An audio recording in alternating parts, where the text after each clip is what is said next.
guys. I just wanted to stand up here and first off kind of introduce myself. But before I do that, I want to give honor and thanks to Pastor Marty and Pastor Mark for giving me a place to stand up and share my heart with you guys. They've got such an incredible vision, not just for Pathway Church, but really for Longview and really for the world. You know, Pastor Marty always talks about the kingdom of God coming, and that is such a dream of his. When even building our next facility, our next campus out on 259, he has such amazing vision for this church. So I'm excited to be a part.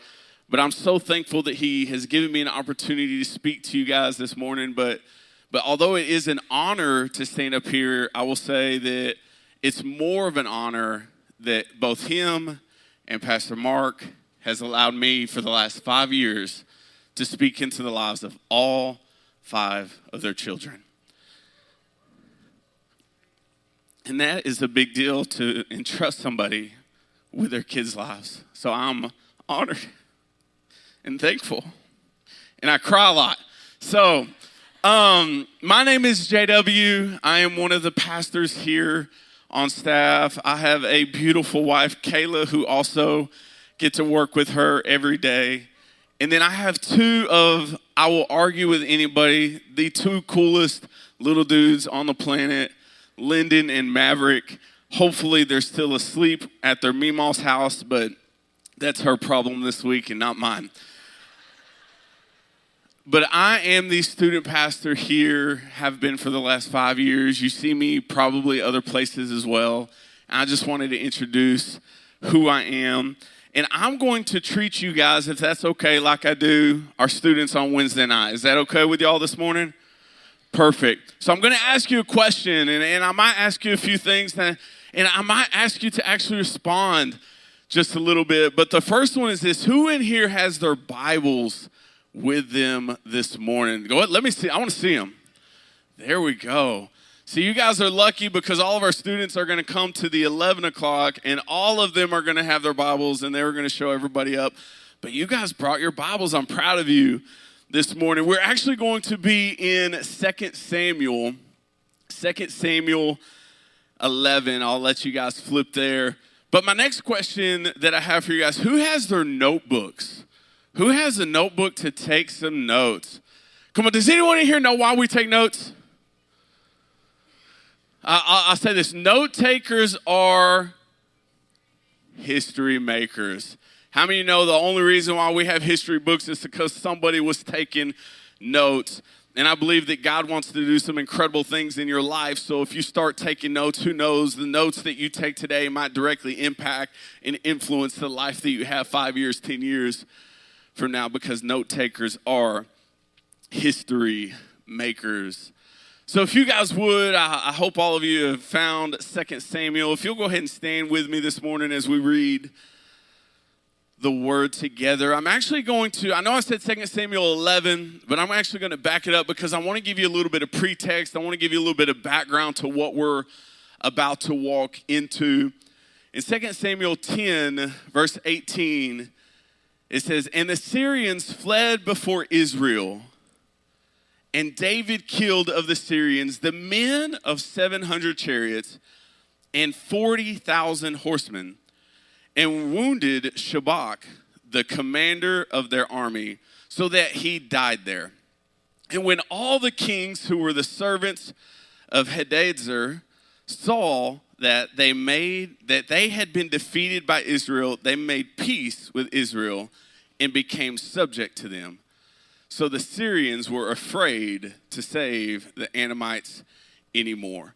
So then I want you to take a journey with me about somewhere 15 to 24 months later.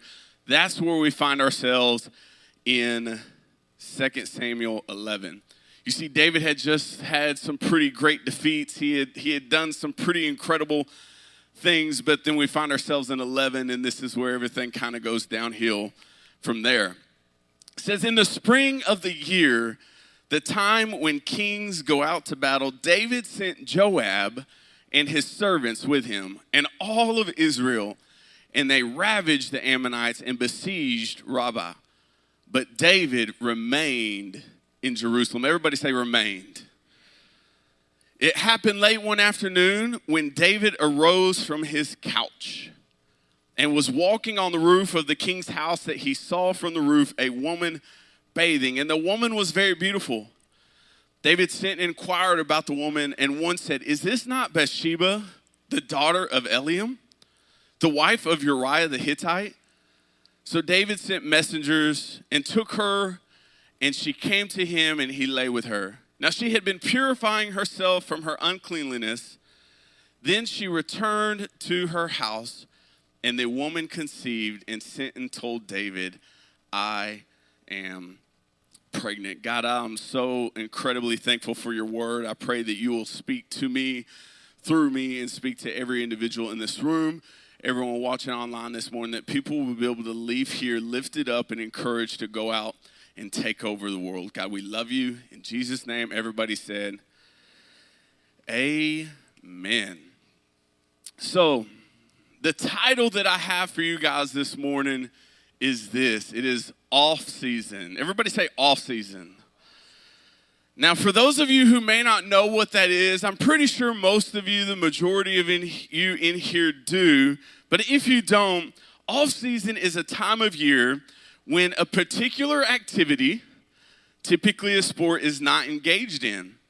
Or for all of the world travelers out there, it is a time of season that you actually want to travel. Because if you travel in the off season, the place that you're going to might be a little less crowded. It might be a little less expensive. But basically, it's where you take a break from something that has otherwise been consistent. So for any of you out there that have played sports or have kids that are currently playing sports or maybe played sports 50 years ago, you know that the work that you put in during off season directly impacts the regular season to come. David went into an off season after winning a few battles, but his results were devastating. I got to thinking about it. I am a Kansas City Chiefs fan in the room, and I will say this, I'm not a bandwagon fan. I was born in Kansas City. We went to all of the games, so I am a diehard Chiefs fan, even when they were worse than the Cowboys for 30 years. But I can guarantee you that nobody is sitting on the couch today expecting to win a Super Bowl next year. They're putting work in the offseason because they know it directly affects everything to come. And I am fully convinced that the reason we have church camp in the summer is to help our students, right? To help kind of battle the summer slump that they've gotten into. They're not in the normal routine. A lot of them have been playing video games for the last 77 hours straight, staying up all night, all day, not doing anything else. Maybe some of them are on 27 vacations. I know we have a family, they're not here this morning, but they'll go on a vacation and one of their daughters invites all of their friends. So all of their friends will go on this vacation, and then they'll go on another, and then they go on another. And by the end of summer, they haven't been to church. They haven't seen Jesus. They haven't prayed for the last 77 days. But we have tomorrow an opportunity to go to camp. Pastor Kayla, myself, and an amazing serve team are taking 65 students to camp tomorrow, and we will be there all week next week. And I know that God is going to move in their lives. I know that God is going to show up in a mighty way. People's lives are going to be changed. They're going to receive a calling, some of them to ministry, some of them to just pursuing after him. And they're going to have an opportunity to meet Jesus face to face. So if you would, please be praying for us leaders as we take these students, because we have to room with them, which means that they're going to try to stay up. And I apologize for anybody who gets my room because I don't play that game. We go to bed and we take showers. Come on. But what's unfortunate is adults, we don't get to go to church camp. We don't get to go, but we still have to deal with the off season that summer brings. I heard it said this way. It says, responsibilities increase, while help decreases. How many of you know I am thankful for school? I am thankful that our kids go to school on Fridays because Fridays are our day off and our kids get to go to school, so I get to be off. Because as a parent, you are never off. So our all of the things, the responsibilities increase because now we are taking care of our children. We're feeding them breakfast, lunch, and dinner, and all of the snacks in between. And then we have stress of keeping up with the family down the street. They just went on a vacation to Italy, and we want to keep up with them, or they just bought a new boat, and now we want to buy one too because we can't get left behind. We have to compete. And then some of us, there are baseball tournaments going on every single weekend. In fact, I think the state tournament's going on this weekend. Might have got rained out, but I think they're playing. And as a parent, you are going and going and going and going, and you find yourself in this place of distance. But then we get to the part that really hurts me. It's the kids that will eat all of your food. And y'all know just as well as I do, groceries are not cheap anymore. And sometimes it's not even your children. The other day, we went to the pool and we packed a whole lunchbox full of food because I wanted our kids to be able to snack on the stuff we brought instead of paying $27 at the concession stand. So I wanted to bring them food, so we packed oranges and yogurts and all these snacks, and the best snack, the goldfish. But only the flavor blasted goldfish because the other ones just don't meet the cut. But I packed all of this food, and then all of a sudden other kids came and started eating the goldfish. And then they found the lunchbox that had the oranges. And then they found the yogurts. And by the end of it, I think all of the food are packed. My kids got a few of the goldfish and one yogurt and one orange. And all of that to say, it never made me mad, but I wanted to prove the point that kids are hungry. And summers can be hard. If you're taking notes this morning, I want to point out a few of the pitfalls that David fell into during off-season that I want to help you guys avoid this summer. The first one is this. It is David remained. David remained. In 2 Samuel 11, verse 1, at the end it says, "But David remained at Jerusalem." And I did a little digging here because anytime I'm going to speak on a message, I like to know who wrote it. I like to know when it was written, why it was written. And I looked at it, and I will kind of cover this here in a minute. I looked at it as like, who wrote it? And it says kind of one of those anonymous. They've kind of got it narrowed down to just a few people. It might have been Nathan. It might have been Samuel. It might have been another prophet in the time. But they narrowed it down, but no one was willing to take credit for what they wrote because I think they really wanted to make a point that they did not agree with David's actions, but they also didn't want to be the ones that wrote something bad against David.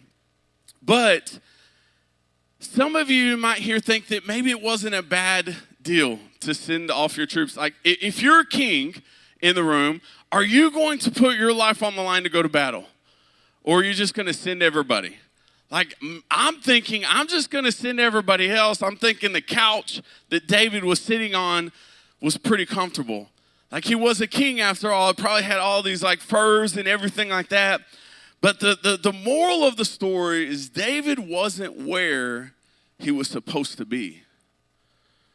And when we look at it, we think, maybe it's not such a bad thing. In other countries, there were times when kings would send off their troops to battle and they would kind of remain, but it wasn't so for the Israel army because they knew that he was not only anointed to be their king in battle, but he was anointed to be their spiritual leader and to guide them through the battles that they would face. But they wanted you to know that he wasn't where he was supposed to be. And when David should have been waging war physically, he actually ends up waging war, the greatest battle ever, spiritually and mentally and emotionally. You see, summer is a prime example. It's a prime time when we try to manage many things all at once, frequently prioritizing all the things that we have to do, and we completely neglect the attention for the one. We prioritize everything that we have going on around us, but we completely neglect actually seeking a relationship with Jesus. And by David remaining, it was him choosing his own selfish desires over his attention to the king. And I need you to know that some of our biggest battles, some of the biggest wars that we will wage will take place in off-season. David became the king over his life in this moment. And I wonder, how often do we make similar choices? Where we become the king over our own life, we become the ruler over our own life, where we choose to remain. We were having a meeting the other day, and we were talking about serving. We were talking about how so often people will take a break of serving during the summer. And it's been hard sometimes to find people to serve during the summer because everybody's on vacation, and I get that. But when you take a break the whole entire summer from serving, when you still have kids that need to hear Jesus in the back, it kind of hits because God still needs to speak to them as well. Where we choose to watch service online for 17 weeks in a row. And I love service online. I get it. There are times that we are out of town and we like to tune in, and it is so helpful for those that can't make it in. All while you're complaining about life is hard. You need people, you need community, you need family, but you're unwilling to actually step off of the couch to come to the place where God is moving, God is speaking, and he has community here for you. You see, a lot of times summer is a place where we take a break from God. And I'm okay with sharing this because I was convicted one time in my life where I was on a vacation and I left my Bible at home. You see, I thought that because I worked at a church, because I was always like in my word, because I was always planning for a Wednesday night message, because I was always getting ready to speak, I decided I'm going to leave my Bible at home. I'm going to take a vacation, and I'm going to take a vacation from work. And what I realized about halfway through is like, man, this vacation isn't very fun. I was a little edgy. I was a little bitter. I was a little on edge, and I don't know why. And I know why. But I took a vacation from God, and then one of my mentors was like, bro, how are you going to take a break from God? And I said, I don't know, because it wasn't very good. And I think so often we get in this place where we will take a break from God. We will take the summer off, and we'll say, well, you know what, we'll get back in a routine later. And here's what I want to let you guys know is David should have been rejoicing with his soldiers over being victorious in battle, but he was left mourning and alone because he was defeated spiritually. David remained, but I want you guys to charge. You know, there was a time in David's life where he was not sitting on the couch.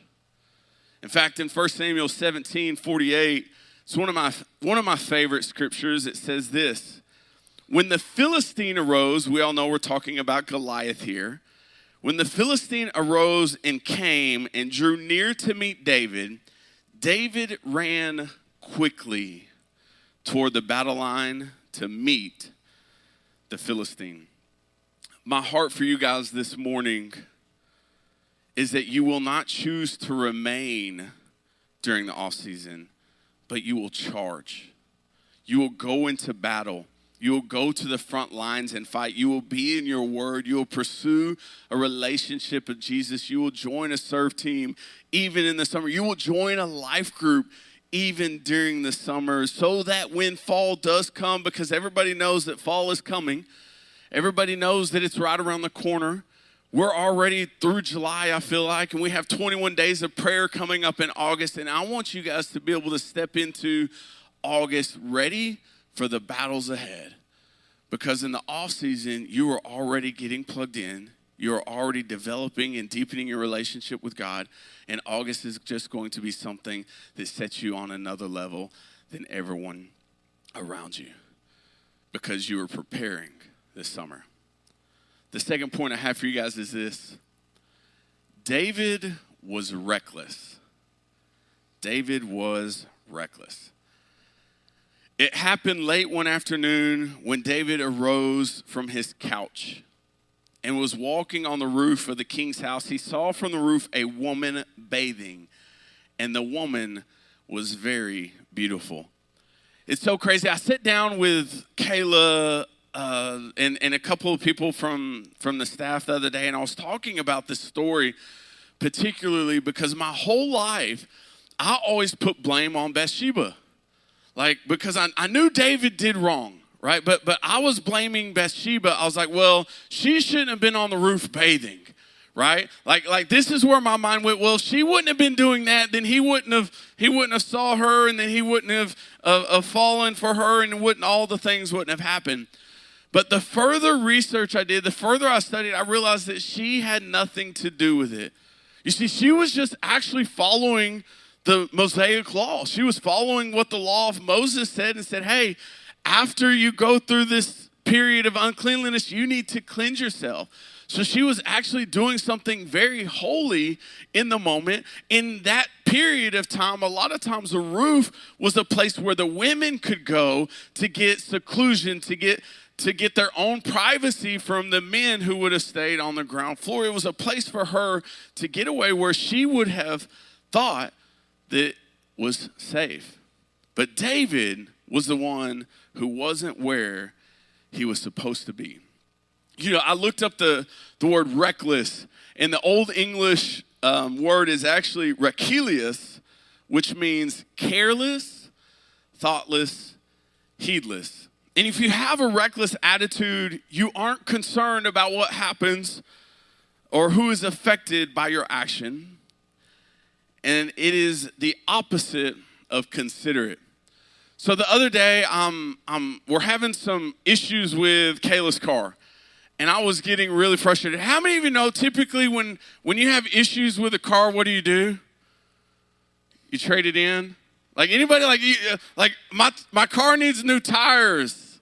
Let's just go trade it in. Like we have these thoughts, and I'm not gonna say that because I did end up trading in my truck, but that was another story. But Kayla's car was actually having a few issues. And for some reason, it was this weird phenomenon where you would unlock the door, and this is first world problems, guys. I understand that, but I need to share with you my process here. And you would unlock the door, but the driver door would not unlock, right? Which is a problem, because then you have to crawl over a seat to unlock the door, which I couldn't have her crawling over a seat. So I'm thinking to myself, you know what? I'm a man. I can fix this, right? And so I call the Subaru. I call the Subaru place and I say, hey, I need this part. And they're like, hey, that part is on indefinite back order. I said, how is it on indefinite back order? It's like, well, we don't know if it's ever going to be made again. It's like, well, this is a problem. So immediately I'm looking at cars online. I'm searching. I'm like, okay, we're just going to trade it in.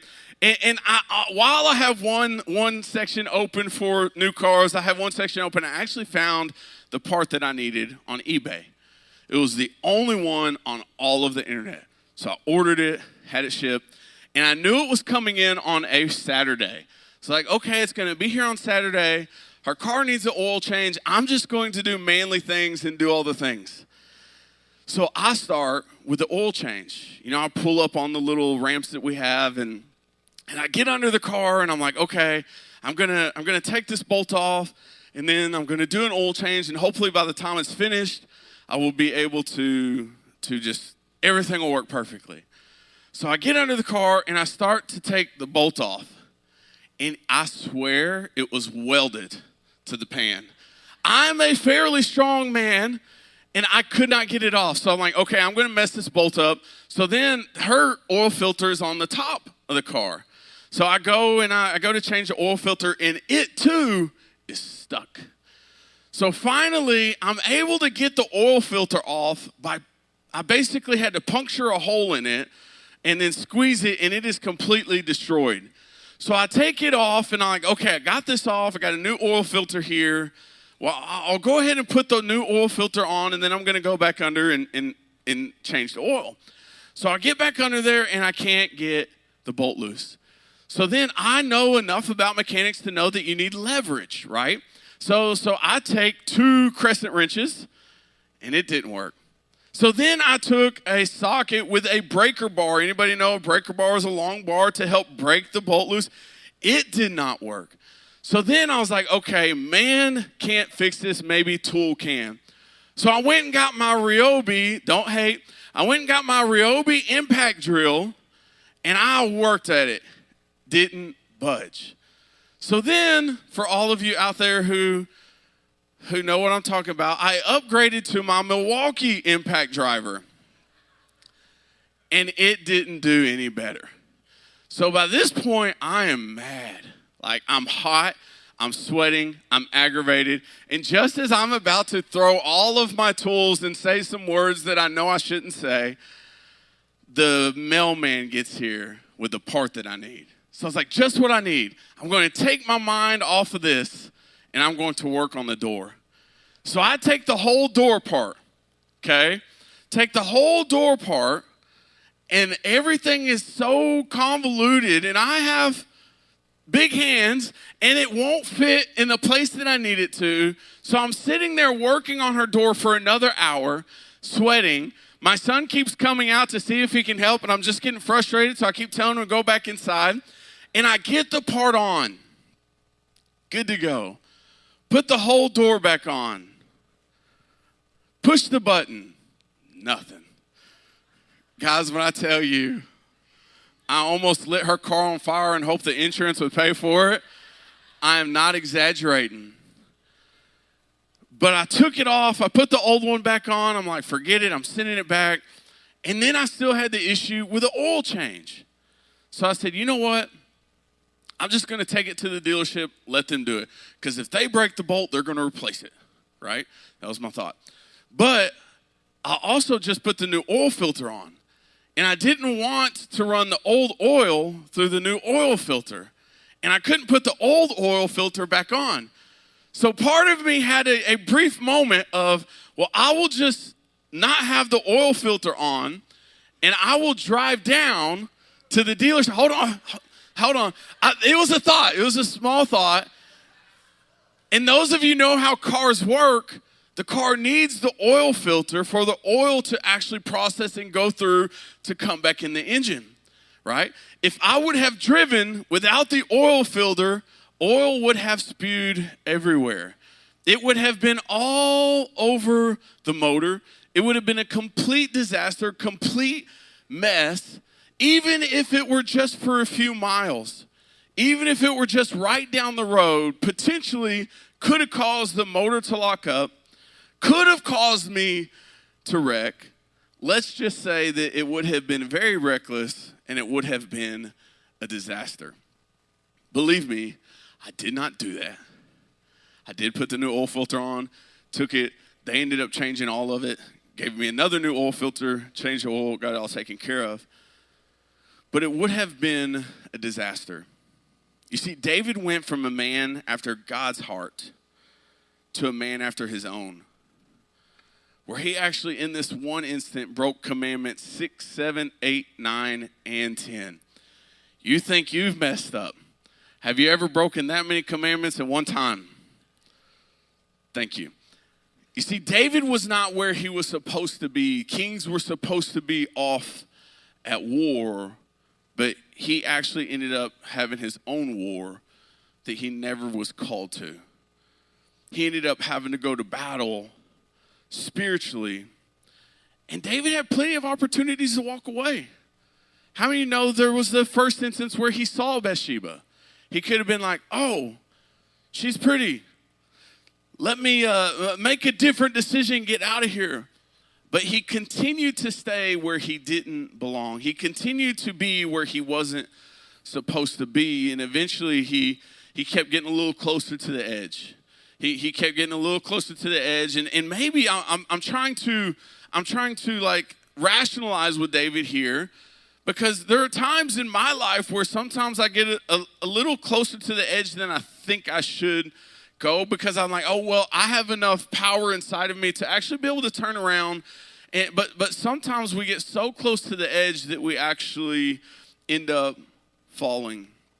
And I'm wondering if David, maybe he felt spiritually invincible. I mean, he was anointed the king over all of his brothers. He was anointed as a child. He fought these incredible like feats and fights that were placed in front of him. Maybe he felt invincible. And I wonder if we ever feel invincible sometimes because maybe we did the Bible recap last year, so we think that it's enough to sustain us this year. I wonder if maybe we did good. We went to church, the first 10 Sundays of the year, and then we can take a little break because we are spiritually invincible. David lingered on the roof instead of walking away. He had an opportunity to repent, and he didn't. And it ended up, God was displeased with him. How many of y'all ever been like, Mom, Dad, are you mad at me? And like, no, I'm not mad. I'm disappointed. For me, right? For me, I know some people are a little bit different, and I know Lyndon, my oldest, is the same. Like my youngest, he'll fight. If you're upset with him, you're disappointed with him, he's going to fight you. Like he's like, oh, you're already mad? We're going to go there. I'm just going to make you more mad. But my oldest, that one, like he has such a soft heart. And if you're mad at him or upset with him, it's like, okay, but if you're disappointed and he can see that, he is immediately broken. He is immediately broken. And when I look at this, I understand that God was disappointed. He was displeased with the actions that David had done. He ends up having a very close friend of him rebuke him. How many of y'all need friends in your life that will tell you when you do something wrong? If you don't have those in your life, stop by the connection point right outside. We'll get you plugged in a life group, and they will help you find that. He ends up losing a child, and then the word says that he will actually go in unrest, constantly having battles in his life. So often we find ourselves disconnected from God because we aren't where we're supposed to be. And then things start to fall apart. Things seem to be hitting us from the left, from the right. Upward, it's like Forrest Gump when he's talking about the rain. It was coming from the left, it was coming from above. Sometimes it was coming from below. It's like that in life when we have all of those things hitting us from all different directions, and we do one of two things. We will typically turn to a crisis mode where we have to get back to some sort of connection with God.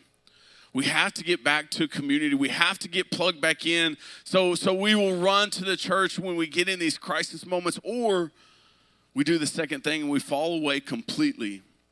And we'll find ourselves 5 years down the road, haven't seen God, his church, or his people, and we wonder if there is even a way back. You see, David was reckless, but I want you guys to be cautious. The word, his church, life groups, serve team, community are a filter to which our lives should flow through. And driving without it, even for the summer, can cause a whole lot of damage. But with it, it helps everything run correctly in our lives. The third point I have for you guys this morning is this. Maybe you haven't charged. Maybe you have been remaining on the couch. And maybe you've been a little reckless in life. But I want you to have encouragement this morning because the third point is David was redeemed. David was redeemed. There's so many different scriptures that I could use to prove this, but I want to read this one. In John 7:42, it says, "Has not the scripture said that the Christ comes from the offspring of David?" and comes from Bethlehem, the village where David was. How many know Jesus is the reason why we're here this morning? Jesus is the reason why we pursue a life after him, why we come on Sundays, we come on Wednesdays, why we actually dig into his word. Jesus is the reason for it all, and they knew this at the time. So for them to say, hey, Jesus came from David, it was an honoring place of saying, hey, we know David messed up, but we still want you to know that the King of Kings actually came from this man. When you read through 1st and 2nd Kings, I know I've been listening, I forget, Kayla was reading this over the past couple of days. I get to hear her going through her Bible recap, and she was reading when it talks about 1st and 2nd Kings, when it goes through 1st and 2nd Chronicles, it actually talks about different times where you have good kings that did things that were evil in the sight of the Lord, and then you have bad kings that do bad things and they're evil in the sight of the Lord, and then they'll say this. They'll say, and then there was a good king who did what was right in the eyes of the Lord and their father David. Do I have any parents in the room of teenagers? Teenagers at one time, maybe? Okay, a few more. All right, so when I was growing up, we didn't have summer workouts, right? But now I hear parents all the time, and I hear students talking about, oh, I've got to go to summer workouts. And then the parents will say, well, it's not mandatory. But we all know it's not mandatory, but you better be there, right? Like it's not mandatory, but it is mandatory. And those of you who know me even a little bit know that I have been preaching now for the last 30 minutes and haven't talked about football. So I need to go ahead and tell you a story about football, because I will tell you this, it is so important, and it was so important in my life, the things that I walked through, because playing sports was an opportunity for me to understand the importance and value of teammates and working hard together. And there's so many life lessons that we can go through. But I remember in 7th grade, I was showing Morgan and Josh and Britt the other day a picture of me in 7th grade. I was already almost 6 foot tall. I weighed 250 pounds. I was bigger and stronger than everybody, not only in my school, but in our entire district, right? So in 7th grade, it was easy. I would show up at 2-a-days and just beat everybody. I was guaranteed a starting position. So what happened after 7th grade? I went and sat on the couch. Because off season didn't really matter, because I had all the talent, had all the ability that I needed. So I went and I sat on the couch, and then 8th grade come around. And you know what? I was still bigger and stronger than everybody else. So what happened? I started. Showed up to 2 days, had a starting position, beat everybody that they placed in front of me on my team. Every other team didn't matter. So 8th grade, after 8th grade that summer, I sat on the couch. Because I knew that it didn't matter. I knew that I was going to be able to play. 9th grade came around, and you know what? I was still bigger and stronger than everybody. But I wasn't that much bigger, and I wasn't that much stronger.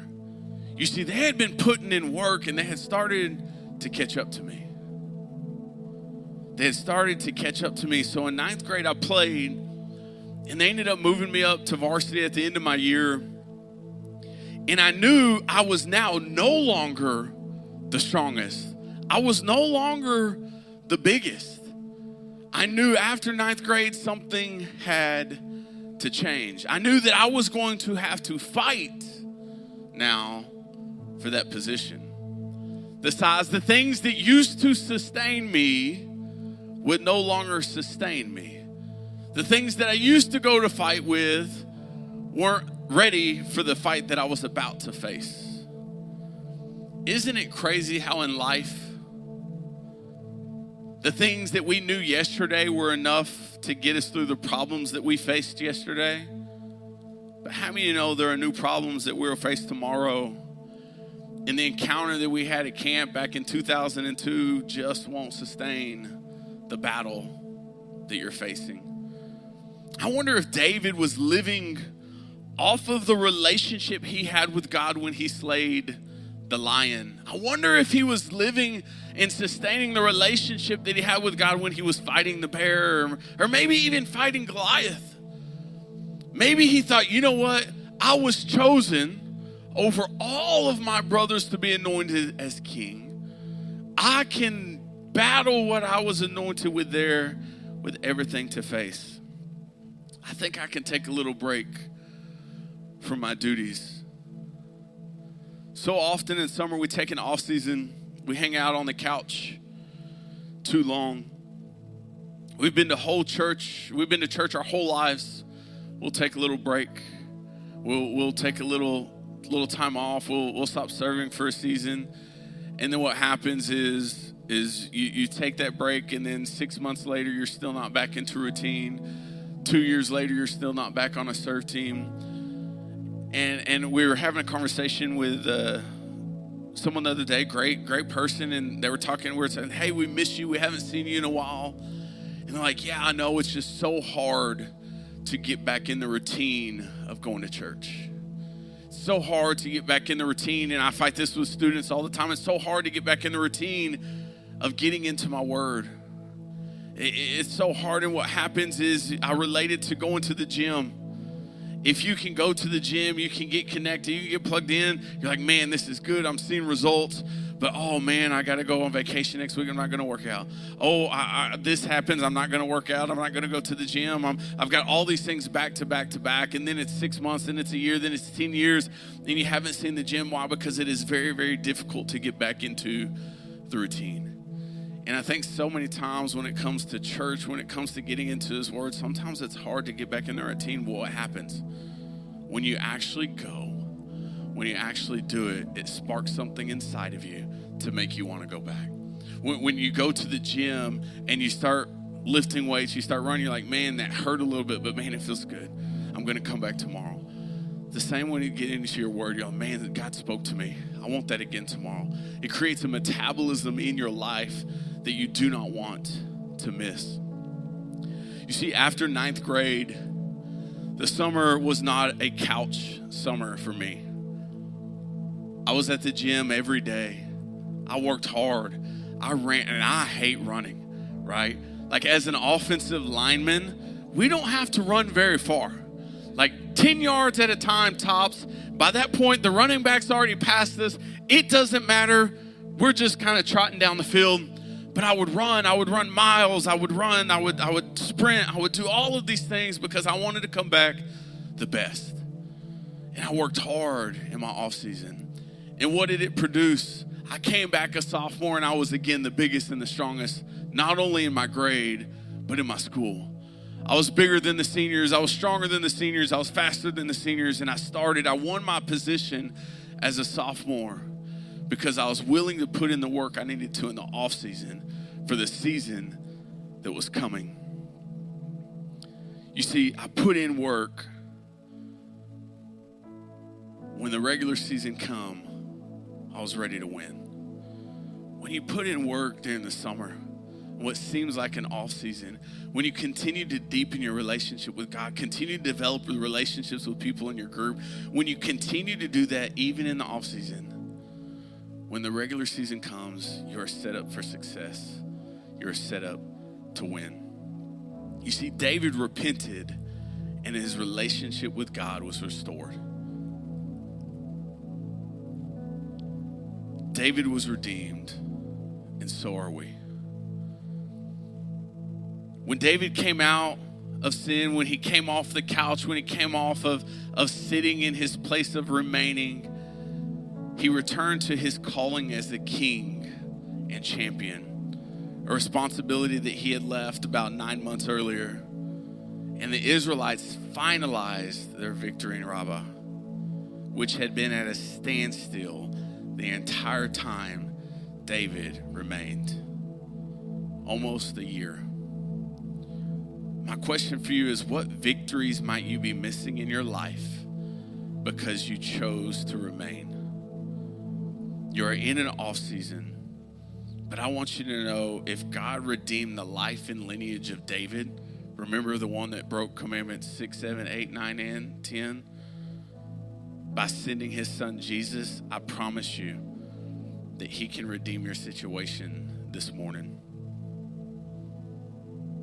Don't remain, don't be reckless, and accept that you are redeemed. Because off season isn't a time to take off, but it is a time to press in and prepare for the season to come. If you guys would stand to your feet with me this morning. Hey, Pastor Marty here from Pathway Church, and I just want to say thank you for joining us, and I want to encourage you to get connected and stay connected. And there's several ways you can do that. Number one, you can download the Pathway app, and we are all the time offering resources and information on that app for you. You can also subscribe to our YouTube channel, and if you do, make sure you click the bell so that you never miss any life-giving and life-changing content as we add it to the channel. And then also, make sure you follow us on social media, on Instagram, on Facebook. Look, our hope and heart for you is that you walk in the purpose for which God made and created and redeemed you for. We love to connect people to purpose. We thank you for giving us this opportunity. And if you're ever in Longview, or you are in Longview, I'd love to invite you to join us in person each weekend. Listen, I pray God's best for your life. I believe if you follow Jesus, your best is ahead.